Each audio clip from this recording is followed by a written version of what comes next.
Have you ever wondered why almost every ancient civilization practiced fasting?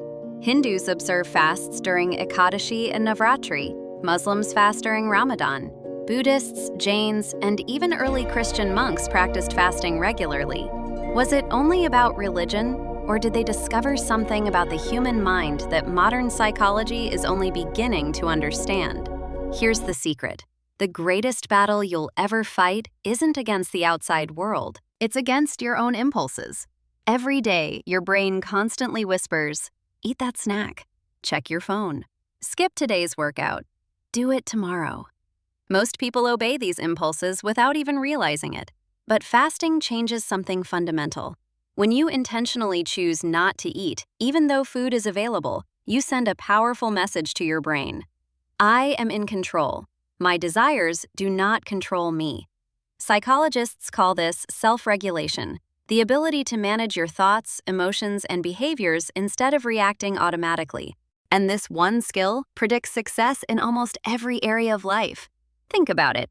If you can resist hunger, one of the strongest biological urges, resisting anger suddenly becomes easier. Resisting laziness becomes easier. Resisting distractions becomes easier. Because you're training the same mental muscle, self-control. Ancient Indian philosophy understood this thousands of years ago. The Sanskrit word upavasa doesn't simply mean not eating. It literally means to stay close.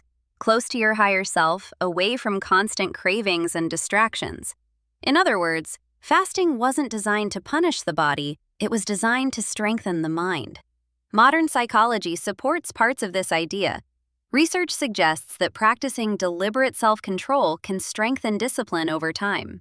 Many people also report increased mindfulness and awareness during well-managed fasting because they begin noticing their habits instead of acting on them automatically. But here's where most people misunderstand fasting. The real challenge isn't avoiding food, it's observing your reactions.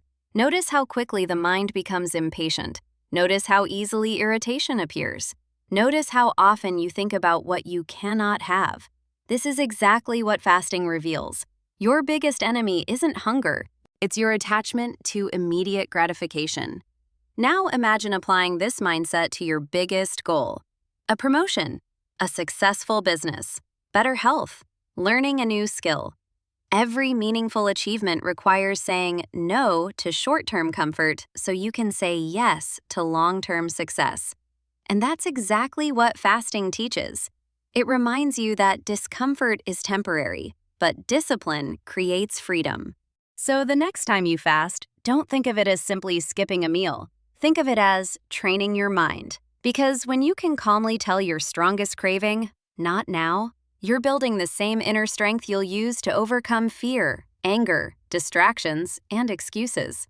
Maybe that's why the wisest traditions never saw fasting as a diet. They saw it as a path to mastering yourself. Because, in the end, the person who controls their desires is far more powerful than the person who is controlled by them. If this changed the way you think about fasting, subscribe for more videos on psychology, ancient wisdom, and the hidden science of human behavior.